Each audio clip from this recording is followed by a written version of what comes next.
Okay, so Andrea, you are the only guinea pig this morning. Maybe it's midterms. I don't know. Something's getting to people. But since you're here, we can actually go through this. And I'm going to use you. I say you're the guinea pig because you get to do some things today and kind of speak for the whole class. And know, please know that with all my heart, I'm putting extra stars by the grade book for you. So it's definitely gonna, we rack up points by doing things like this. So I absolutely notice that you're the one in here while all the other students in this class are not. So just know that you're going to get something out of this in the end. But because you're the guinea pig, you get to kind of go through a sonnet with me. And we've done in my other videos with the other classes, and I've posted, I think, 2 of them, but I have one more that was processing yesterday, so I couldn't post it. But as soon as it's done, I'll add it. Everything that I'm talking to the English 1102 class online, and then you guys online, I'm sharing with everybody. So they get access to your guys' class, and then you get access to their classes so that you can get all the material that you need. But these first few videos talk a lot about scanning a poem, about setting up what a sonnet is, about, certain poetic forms and things like that. But the scanning part is the hardest part of all of this section. Nothing will be harder. It's if Andrea, can I ask you, do you like math?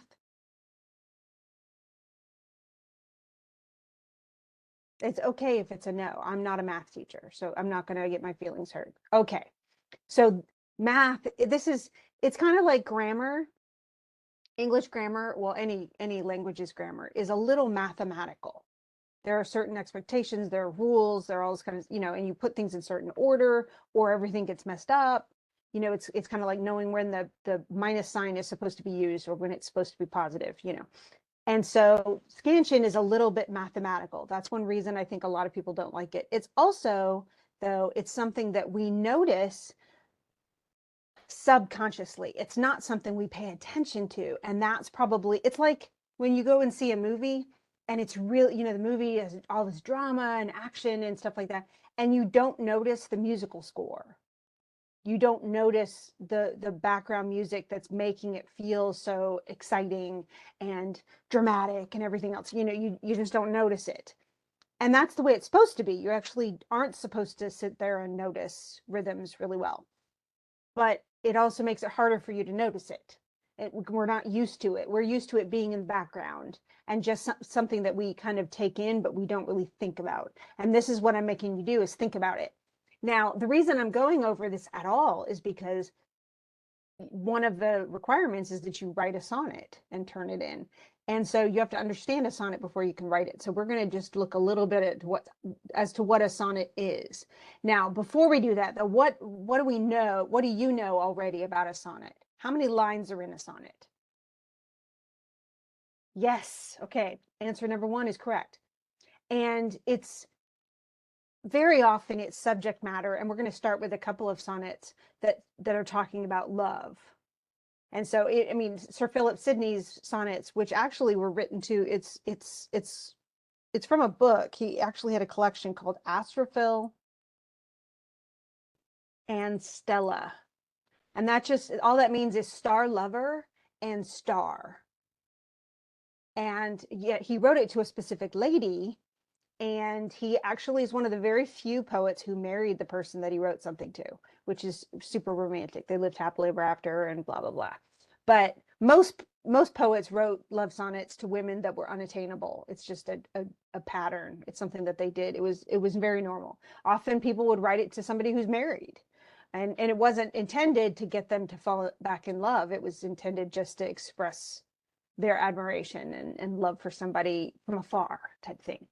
But Sidney was a little different. He actually ended up proposing to the woman and she married him, and it was kind of adorable. But do sonnets have to be about love?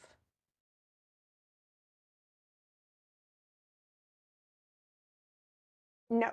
That's the most important thing that I want you guys to get. If nothing else, I want you to get that this is a 14-line poem, but it does not have to be about being in love with somebody or expressing love to somebody. Now you can do it. I actually did write, I just to show how much of an absolute nerd I am, I did write love poems to my husband, well, now husband. But in fact, he even has one that I did in calligraphy on parchment, and he still has it framed in our bedroom 33 years later. But that's not, I mean, that's not, and that was typical, but that's not the only thing that you can write about. I've written sonnets about my fat cat. I've written sonnets about political things. I've written sonnets, you know, that were not love, but anger or frustration or sadness or something like that. So they can be odes. They can actually be in honor of somebody. So you can write sonnets for all different reasons. You can write funny sonnets. There's absolutely nothing that says you can't. I bet Dr. Seuss has, maybe he didn't publish any of them, but I bet he wrote sonnets that were funny because Dr. Seuss was just really good at stuff like that. But you can have any subject matter. But you have 14 lines, and there usually is a rhyme pattern, and we're going to go through that first. And we're just going to, I have all of the sonnets kind of open. So the 4 sonnets from the one journal that we had, where we do the sonnets first, and then you have to write a sonnet. That journal over the sonnets, I have all of those open. So we're going to just do the rhyme scheme really quick for all of them. And all the rhyme scheme is just made up of the end words of each line. So we start with, so if we talk with, let's do Sir Philip Sidney's. So we have show, then we have pain. And so that would be A and B. That's all we do, because B doesn't rhyme with A. Then know is A because it rhymes with show. Obtain is a B. So I'm just going to put that A, B, A, B. Then we have woe. So that rhymes with show and know, right? And then entertain, that's A, B again, flow, and brain. So that's really, of those first 8 lines, it's A, B, A, B, A, B, A, B. Okay, ab, ab, ab, ab, ab. So then we have, and this is where it shifts. Okay, then we have stay, which is not flow or brain. So that's C. Then we have blows, which is a little different, but does that go with flow? We don't know. Let's wait. So C, then D, then way goes with C, right? Then throws goes with blows. And then we have 2 new ones, spite and right. So we have stay, blows, way, throws. So that's C, D. Let's put the little A, B, A, B, A, B, A, B, A, B, A, B. Then it's C, D, C, D, E, E. So that's the whole thing for that particular poem. Does that make sense? Are you following me? Okay, good. Now let's go switch to another one. Let's go to what lips have kissed. This is by Edna St. Vincent Millay, and she even has it separated. Do you see where the separation is? So she's going to have the same sort of thing where she has one section that's going to have a certain thing, and then there's new rhymes in the second section. That first one, when it goes A, B, A, B, A, B, A, B in the other poem, that is considered to be an octet. And you don't have to know all this. This is not going to be on the test. Okay. And then the other one is a sestet, the other 6 lines. Okay. So that's pretty typical, actually. But if we go to this, so now we're looking at just the rhymes for Edna St. Vincent Millay. So we have why, lane, rain, sigh. So it's A, B, B, A. And the reason I'm doing this is because I want you to know any of these rhyme schemes could work. I made it all capitals, A, B, B, A. Okay. And then the next thing is reply, pain, again, cry. So instead of A, B, A, B, A, B, A, B, it's A, B, B, A, B, B, A. Does that make sense? Okay. Okay. So now we have, then we get to the sestet, and then we have tree, one before, gone, me, more. Okay, so there's a little variation in here. So tree really goes with me. So that would be, those would be C's. Then we have one and gone. And it's not exactly the same rhyme. It's what is called an approximate rhyme. Approximate. But it's close enough. You know that that's a rhyme. And then we have before and more, right? So it's really C, D, E, D, C, E. So the other one, remember, was C, D, C, D, E, E, E. Either one's fine. Perfectly all right. Does that all make, do you see? But it's still following a similar kind of pattern. And then let's do the third one. Now this one is a little bit different. This is actually a Shakespearean sonnet. So it's an English sonnet. And that just means it's going to have, the rhymes aren't going to be the same. So the other ones, remember, we had the 8 lines that were all rhyming, and then we had 6 lines that were all rhyming. In this case, though, we have 3 quatrains, and I'll put them in here, quatrains. And those are 4 lines. It's like quarter, think quarter. And then 1 couplet. That's just 2 lines of rhyming poetry, okay? And that's typically Shakespearean. So instead of doing A, B, A, B, A, B, A, B, I know a bunch of A's and B's at the beginning, it's going to move into C, D, C, D, and then E, F, E, F, and then G, G. And we'll show you. Okay, so B and chancery, right? And brain and grain. So that's A, B, A, B. Then it skips. It goes face, romance, trace, chance. So then it's C, D, C, D. And please tell me if I'm losing you at any point. Hour and more, power and shore. So that's E, F, E, F. And then think and sink. That's the couplet, G, G. That's very typical Shakespearean sonnet. And the reason it's called the Shakespearean sonnet is because, let's see, let's make this smaller. Because Shakespeare, that's how he wrote it. He kind of invented this new form. And so this is a much older poem than the one we just looked at. When I Have Fears, that's actually a romantic poem by Keats, written several centuries after Shakespeare wrote his. Okay, so let's look at Shakespeare's, and we're just going to look at the rhyme scheme. We're going to do exactly the same thing, but you'll see the consistency. So behold, hang, cold, sang. So that's A, B, A, B, just like before. Then day, west, away, rest. So C, D, C, E. Then fire, lie, expire, by. E, F, E, F. And G, G, strong and long. So it's exactly the same type of rhyme scheme as the Keats poem. Now you can use any of these different things. And so does that all make sense though? So you can have all sorts of different rhyme schemes. Can you not have a rhyme scheme for a sonnet?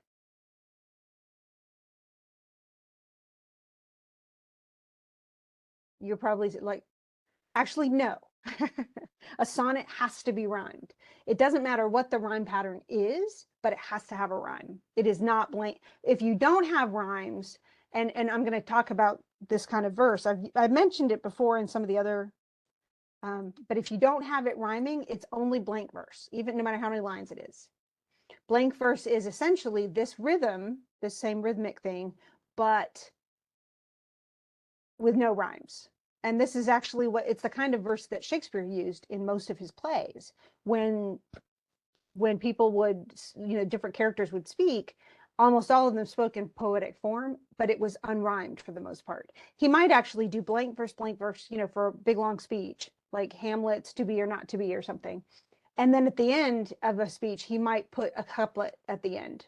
So 2 lines of rhymed poetry at the end. But the rest of it was going to be unrhymed. But that's not okay in a sonnet. Sonnet has to be rhymed. And that's one reason I'm going over this, because I want to make sure if somebody turns in a sonnet that it's actually a rhymed sonnet. So it does have to, it doesn't matter what the scheme is though, it can change. So you can have all 8 things, you know, the first 8 lines all rhyme with each other, you know, ABAB or ABBA. And then you can have the second set of 6. I mean, some people even do like CD, CD, CD, where they only have 2 other rhymes. You can also do other stuff, you know, but you have a whole lot of choices. The easiest one to do for English speakers is this kind, the ABAB, CDCD, EFEF, GG. That's the easiest one for most people to write. The original one, the one that's the 8, you know, the ABB, that's actually that with that octet, that's normally easier because it was written in Italian, and Italian has a lot of different rhymes. So what we're going to do, hopefully by the end of today, is actually start writing a sonnet. But we have one more thing to cover, and that's the meter. Remember how I said it was blank verse? Well, if it's not rhymed, it's blank verse. But if it's rhymed in this sonnet form, it still has to have the same meter as blank verse. In fact, these couplets at the bottom are what are called heroic couplets. I'll put that in here too. I've mentioned it in one of the other ones. But a heroic couplet is a rhyming set of 2 lines like this, except it is iambic pentameter. Iambic pentameter. And I am, and I'll just write this in here too. I am. This is the hard part. This is where you're like, no, and you start wanting to crawl back in bed and just put the blanket over your head. I actually like this now because I've done it for so many years and it's fun. But it's a test. It's like playing around with something weird. It's a little like math too. So an I am is a very typical rhythm in the English language. All that means is typically English speakers speak in unstressed, stressed syllables. And they're marked with a U or some type of like little, you know, roundy sort of symbol, and then a slash. And the slash is that stress. Now think about, do you remember when you looked up stuff in a dictionary, like as a kid? Remember, did they teach you how to use a dictionary in class, like in elementary school? Because I did. That's what they did for us. Yes, okay. Well, in there you have, like if you look up a word, serendipity or some, you know, multi-syllable word, it gives you a kind of accent above the stressed part. That's the of all the syllables in the word, that's the syllable that gets the most oomph. And that's what we're looking for, is those syllables with oomph. Those are the stressed syllables, and the ones that just kind of like you barely touch, those are the unstressed syllables. So if you take just this first, let's see, let's skip the first line, but we'll just do this because this is 2 syllables, upon, okay? Which of the 2 syllables is stressed? And you'll probably have to say it out loud to yourself, even if you don't turn your mic on. But if you say the word upon, which syllable is more stressed?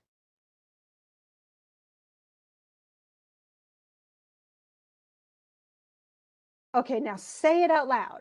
If you stress it, extend that syllable and say it more loudly. So if you go upon, is that correct? Or is it upon?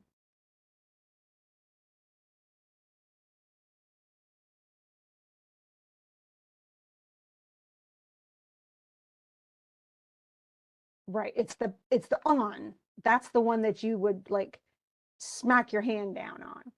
And so it's upon. The a really good way of doing this too is we have that, you remember the schwa?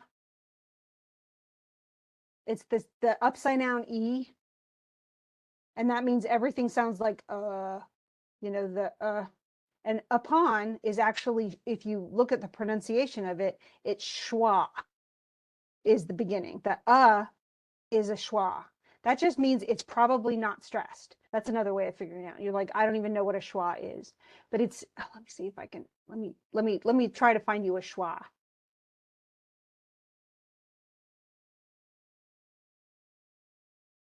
It's just showing me, there you go, schwa. The unstressed central vowel, as in a moment ago. See, a moment ago. And it's a symbol that, see the little symbol? Do you see all that? the upside down E in the International Phonetical. Okay, yay. So that is the schwa. Let's go back to Sonnet 73. Okay, so we have upon. And that probably the easiest way to do this is to look at words that are 2 syllables. So in behold, which one has the most stress? Is it behold or hold? Yeah, so you can hear that. Behold. Well, that's because this whole sonnet is an iambic pentameter. So it has iambs all the way through it. So I'm just going to stress it really quick, and you're going to hear the da-dun, da-dun, da-dun. That's what it really sounds like is, da-dun, da-dun, da-dun, da-dun, da-dun. So iamb is the syllable, the symbol that, well, it's the foot. That's what it's even called. Iambic foot. And so when you say iambic pentameter, that penta means that there are 5 iambic feet in a line. That's why I say ba-bum, ba-bum, ba-bum, ba-bum, ba-bum. It's almost like a heartbeat. Ba-bum, ba-bum, ba-bum, ba-bum, ba-bum. And so that iambic foot goes unstressed, stressed, unstressed, stressed, but it does it 5 times. That's pentameter. So I'm going to write that in again. Iambic. And sonnets have to be rhyming. They have to be 14 lines. They do not have to be about love, though they can be. And they have to be written in iambic pentameter. So that means 10 syllables a line at the very minimum. But they should be ba-bum, ba-bum, ba-bum, ba-bum. So I'm hoping that you guys try as hard as you possibly can to do the iambic pentameter as well. So I'm going to be looking for that. But I'm going to read this for a second, emphasizing the stresses. And you tell me, just say, I absolutely can hear it, or no, I don't hear what you're talking about, but say one or the other, okay? That time of year thou mayst in me behold, when yellow leaves, or none, or few, do hang upon those boughs which shake against the cold, bear ruined choirs where late the sweet birds sang. Do you hear that? Bum, bum, bum, bum, bum, bum, bum, bum. There's some poems that's super easy to hear, like Robert Frost's Stopping by Woods on a Snowy Evening or his Road Not Taken. Both of those have very regular rhythms, and they're actually iambic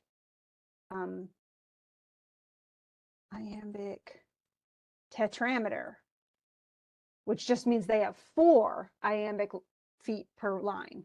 But like, whose woods these are, I think I know. His house is in the village, though. It literally, those are the first 2 lines of Stopping by Woods. That's just how he writes. And Robert Frost was one of those poets who said, writing poetry without rhyme is like playing tennis without a net. He just believed poems should be rhyming. So other people, most people today who write poetry, no, that's not true. Most poets who write poetry to be put on paper don't rhyme their poetry. Almost all poets, though, today are lyricists. So in music, rhyme is everywhere and rhythm is everywhere, and it matters. Most of our songs are very well rhythmed and very tightly rhymed. That's just how they are written. Many of them have internal rhymes and stuff like that. So it's very typical still for most poets today, that includes all the musicians out there, for them to have rhyming poetry and to have a very strict rhythm. So you heard all that?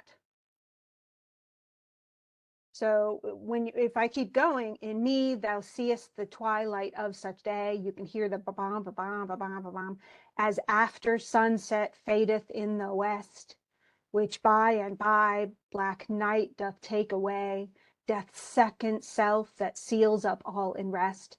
So it's there. And I'm going to be reading a lot of your poems out loud so I can hear, okay, but the very least, even if you're like, man, this rhythm thing is just giving me a headache, at least make it 10 syllables. Okay? Now let's try another one of those poems. Let's go back to now, and there are a few things. Just know there are going to be some places where they're going to switch, and they're going to have one foot in a line be something besides iambic. Either they'll add another unstressed syllable, or they'll flip them. So in this case with Sydney, this first line, which stress does loving get? Where's the stress in loving?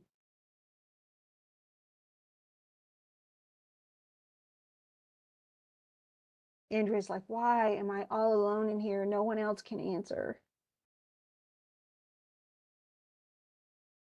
Well, it's actually love. So the loving part. And if you say loving, you're like, wait a second, that's not iambic, right? But that's the opposite, loving. Even the third line, pleasure, is the same way. Pleasure. It stresses on pleas. Knowledge, same thing. Studying. Okay, you're like, wait a second, now he's broken all the rules. Well, sort of. Even the very bottom, biting my truant pen. Okay, all he has is at the beginning of some of these lines, and we don't know why he did it, but maybe he just wanted to use that word. He has what are called, it's the opposite of the I am. It's another kind of foot, and I'm just going to put the stressed, unstressed. It's called a trochee. And yet, when you like look at biting, look at that line. Biting is definitely stressed, unstressed. But then my truant pen, then he has beating myself for spite. And so he has two trochees thrown in. And then even fool, that's probably stressed. Fool, said my muse to me, look in thy heart and write. So he's just using a trochee at the beginning, and the rest of these things are iambic. And so if you look at this next thing, and others' feet still seen, but strangers in my way. Invention, nature's child, fled stepdame, study blows. So, I mean, he's playing around with it all, and yet mostly it's iambic. So when we say iambic pentameter, if you have a trochee in there, or there's another one where you would do unstressed, unstressed, unstressed, stressed, and that's called an anapest. You don't have to know what an anapest is. Okay, just but it's 3 syllables, so you might have an extra syllable thrown in there somewhere. That's okay. That's totally okay, as long as the majority of what you have listed is iambic. Does that make sense? This is writing. This is not an exact science. There are rules, and then you get to break rules. And that's what people do. They add extra syllables here and there. They do all sorts of goofy things. They make one or two, parts of a line a trochee. They don't care. They're just like, but that's the word I want to use. And then they do that. And that's okay. There's nothing wrong with that. Does that all make sense?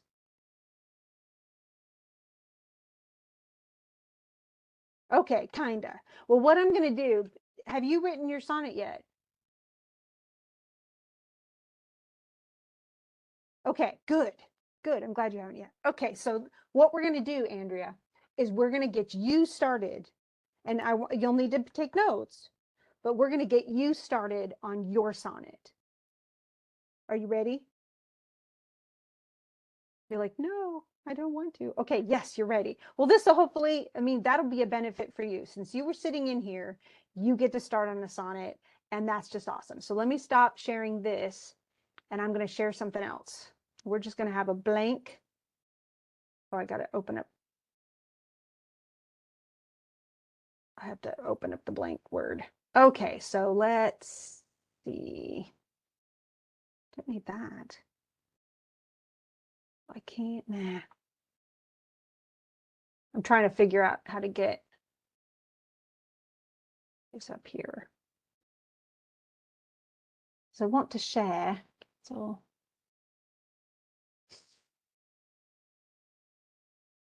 there we are. I just had to try to share it. Okay, so and I'm just going to put in here. Okay.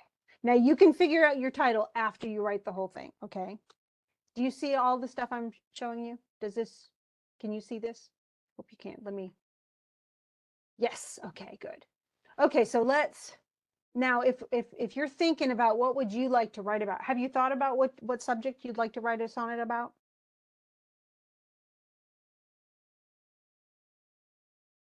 Given that it's October, a lot of people like to write, seasonal poetry.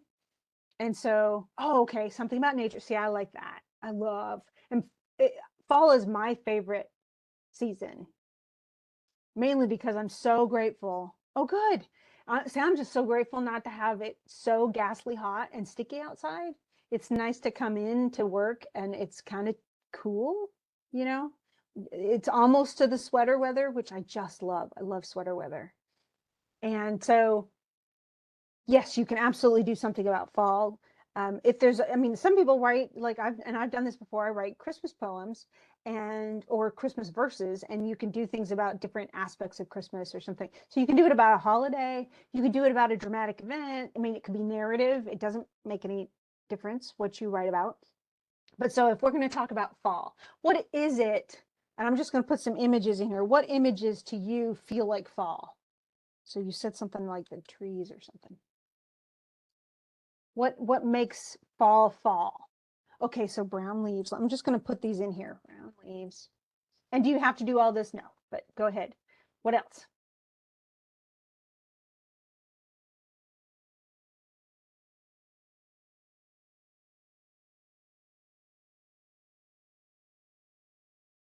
Okay, Halloween. Good. If I could just type.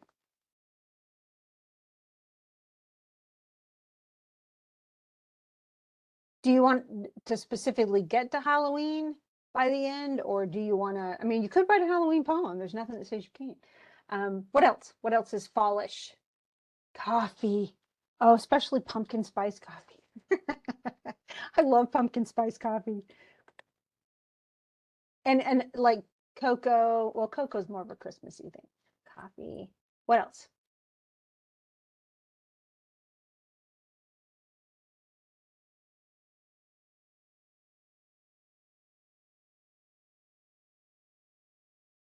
Yes, it is sweater weather.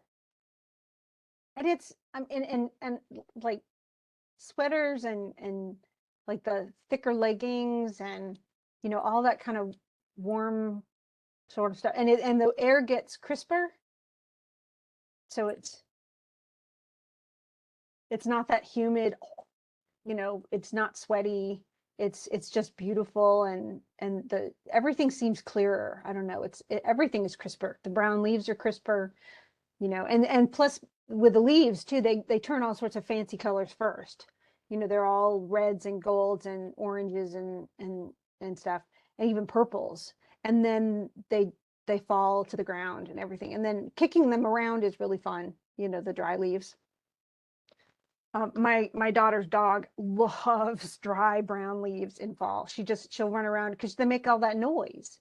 So she loves that. So if you're thinking about all these different elements, now let's think, okay, if we were to let's say that we're doing the first one, the quatrains and stuff. If we're doing the first, so lines of one, I'm just gonna put 1, 2, 3, 4. Okay. We can start. Do you want to put yourself in the poem, do you think? No. Okay, so just like the scene. Okay, so what do you want to talk about first within the scene?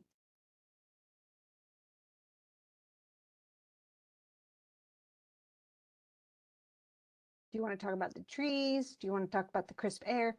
Okay, the color of the leaves. Okay, so we have all different colors, so I'm just going to put all in here.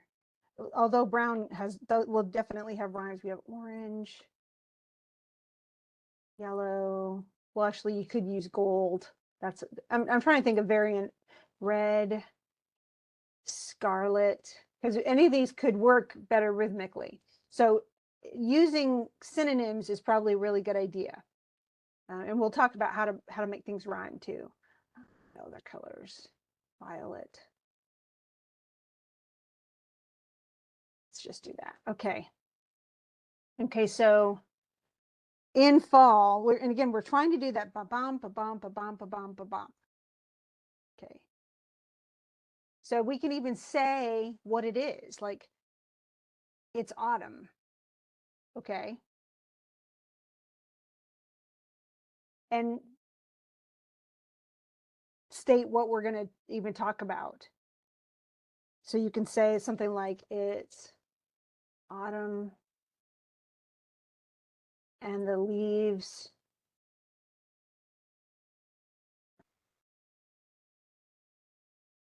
now I'm making it up. Okay. So it's autumn and the leaves are turning red. So there's 5 stresses. So that's technically, you know, and then you can also add to it and purple and add a bunch and yellow, orange. I'm just saying this is so basic, but orange, purple,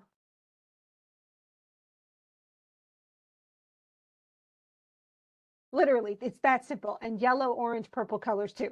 That's iambic pentameter. Now, do you want to do that? Not necessarily. Um, and you can even, or you could say, or you could also say, or yellow, orange, um,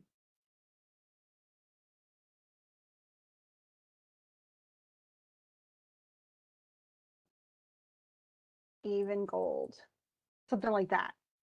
So you could do that.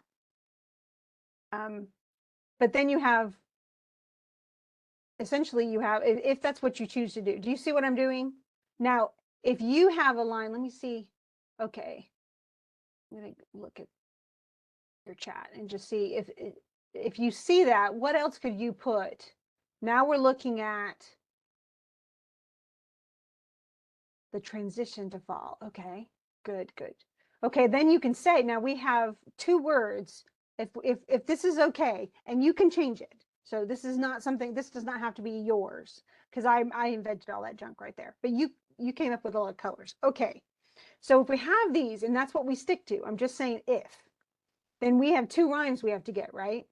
So we have red, which is the A, right? So we're going to have, let's just put this in here, red. And then we have, what's the other word we have to rhyme with?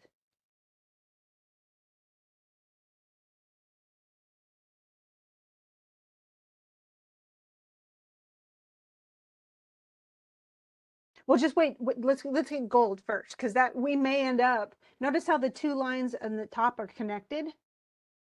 So it's autumn and the leaves are turning red or yellow, orange, purple, even gold. So you see.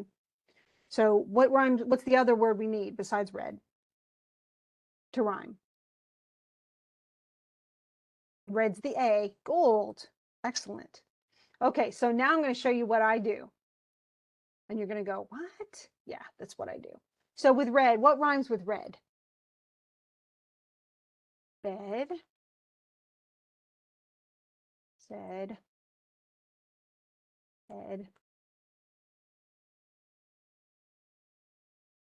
Ooh, dead. Bread. That's wonderful. You even have, and bed. Well, we have bed. Let's see, A, B, C, D, E, bed. J, K. Literally, this is what I do. Lead, or lead, as in the metal. Med, Ned, Ped, Ted. No, that's not. But I just go through the alphabet. Lead. And you're thinking, okay, most of these are dumb. Who cares? It doesn't matter. I'm thinking if there's anything else. I can't think of anything. Wed. Okay, I don't know why we'd use that one. Anyway, so we have all these, right? Now let's look for gold. I'm just gonna underline these. Okay, so what about gold? Old, which could be a really good word to use. Mold, wonderful. Yeah, you just keep coming up with those words. I'll just type them in.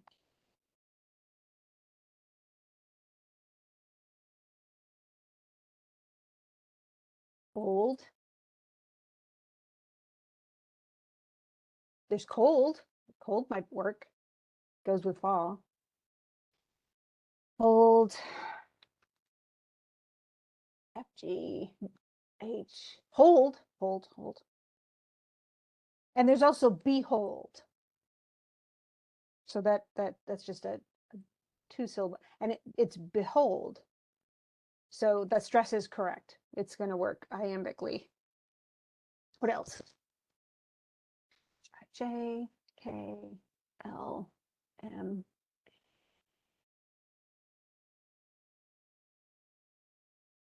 Oh, there's also foretold.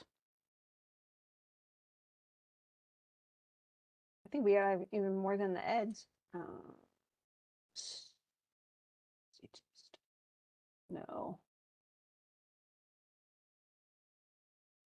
Rolled. Ah, control. Blah.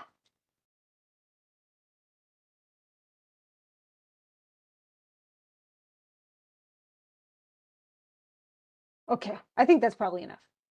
Oh, okay. So if we take this set, now we're looking for two lines that kind of go with this first part, but also fit together, and yet use an ed sound at the end of the first line and an old sound at the end of the second line. Okay.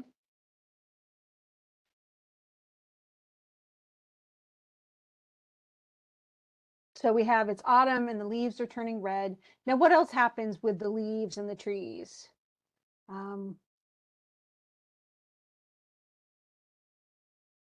Let's try to figure out.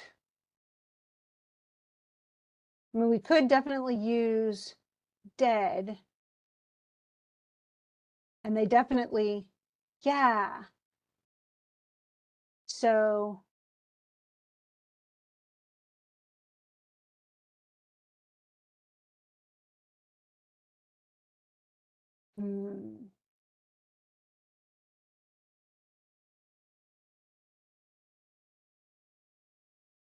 so it's almost like they're turning vivid, they're turning beautiful before they're dead.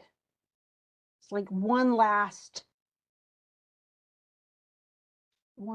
vivid, one last vivid shade before they're dead.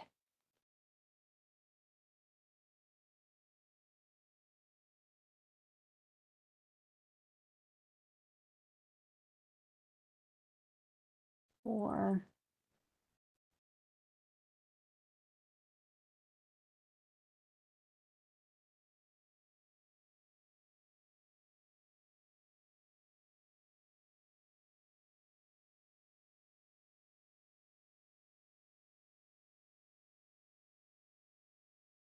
oh, I know.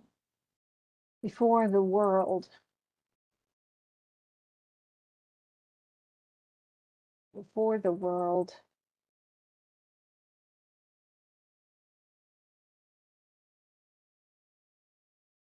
Give in.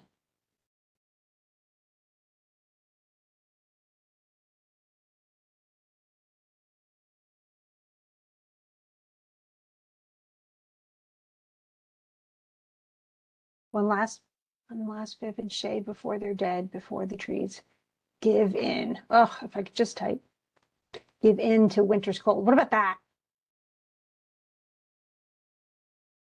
Please write. Are you writing something else? Please, if you are, share it with me and I'll stick it. Oh, you like that? Okay. Okay. So do you see what I did though?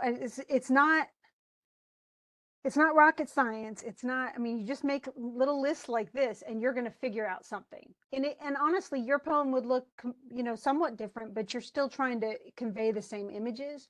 Now you can think, okay, so this is stanza 1. Now let's go back. I'm going to keep this up, but I'm going to stop sharing it for a second, but it's the last thing we'll do. Let's go to this one. And we're going to share that. Okay. And I'm going to put it up on the board, the other one. So if there's anything you didn't write down, you can write it down, and then you can choose to change it, whatever you want. But now I want to show you this because this is the Shakespearean sonnet that we were showing before.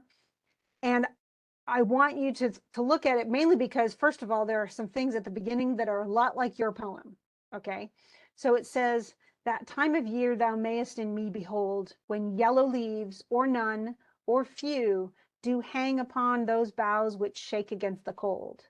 Bare ruined choirs where late the sweet birds sang. So when in this first line, the first quatrain, he's talking about fall. He's talking about the end of fall. And it's because he says, that time of year thou mayest in me behold. So he says, you're looking at me, and what do you see? You see fall, late fall. So that's metaphor. And it means that the poet, the person who's talking, the persona, is saying, I'm old. And you, the person he's talking to, you see the age. You see that I'm getting up there in age.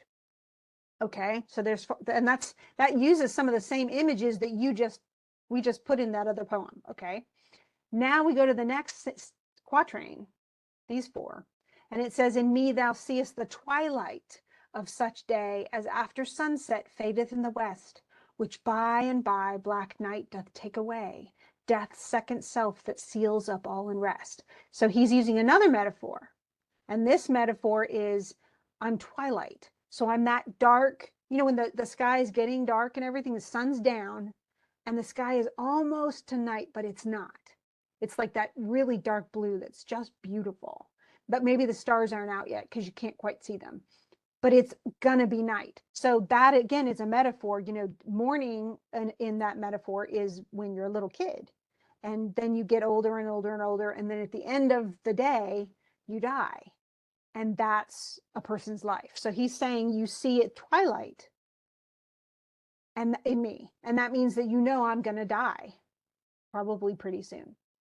And then the last quatrain says, in me thou seest the glowing of such fire that on the ashes of his youth doth lie, as the deathbed whereon it must expire, consumed with that which it was nourished by. So in me, you see a dying fire where it's mostly ash, and there's just a little bit left of the fire, but it's on its deathbed, whereon it must expire. So I'm going to die. Does that make sense? The ashes are actually going to smother the fire eventually. Okay. And so those three things, those are each metaphors, but notice how each one of them is its own image. One 4-line set, one of those quatrains has one image, and one image. And then at the end, those 2 lines, that heroic couplet at the end, is going to kind of sum up what each image adds up to. This thou perceivest. So you as the person who's being addressed, you see this, but it makes your love more strong to love essentially me. Love me well, which thou must leave ere long. In other words, because I'm going to die, because life is short and I'm not going to live forever, you love me better because you can't love me forever because I'm going to go. So it's almost like, you think about parents, especially grandparents, when they're getting up there and they can't walk the way they used to, and they're getting weaker. That makes you want to hold on to them even tighter. And that's what he's talking about, So, but he uses each image to add up to something. So if we go back, I'm going to stop again. We'll go back to your poem, and I'll leave it up. So if you have anything you want to copy from it or use from it, we can use it. You get this benefit. Hopefully this helped you get started on what you want to write. Just got to pull it up just a second.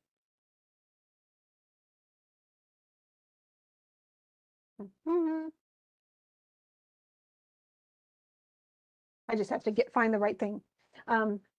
But you have already one big image of fall. So you have autumn. I mean, you're telling us, but that's okay. And the leaves are turning red or yellow, orange, purple, even gold. One last vivid shade before they're dead, before the trees give in to winter's cold. And so there's the trees of fall. Now you can look at, okay, all the other stuff that you had. I'm going to take out these rhymey things so that you can just see the whole thing. Okay, because you had other images too, and you could lead. You could even have, you could have a stanza, well, not a stanza. You could have a quatrain that is about the tastes of autumn. It could be, or the sensations, the chill in the air, making your nose cold, whatever. It could be the tastes, that, sipping pumpkin spice coffee, you know, as as you watch the leaves fall, whatever it is. But you can create a whole other quatrain that says that. So, quatrain number 2 could be another set of images that have something to do with fall. Then the third one could be Halloween, or, it could be, the warm, the fluffy clothing, whatever it is, because sweaters are so soft. I love sweaters. But it could be any of that, wearing a little hat, to cover the cold in your ears or whatever. But you could essentially make a whole set of images just in there, in that quatrain, and then sum it up in the bottom 2 lines. Does that make sense? Do you feel like you can handle this pretty well now? Aren't you glad you were here? Hopefully people will watch this and they go, oh man, I should have been in there. Because then she could have helped me too. Hopefully it will help everybody. But at least you were here. And do you need more time do you want me to leave this up for a second? I'm going to go ahead and stop the recording. But if you need me to leave this for a second, even if you just look at it so that you go, okay, now I know at least what I'm supposed to, like the rhythm I'm supposed to use. Even you don't have to keep any of this. I'm not going to like hold you to keeping these lines. You make them yours however you want. But the rhymes work and they're very consistent. So I'm going to go ahead. I'll stop sharing. I'm going to stop the recording.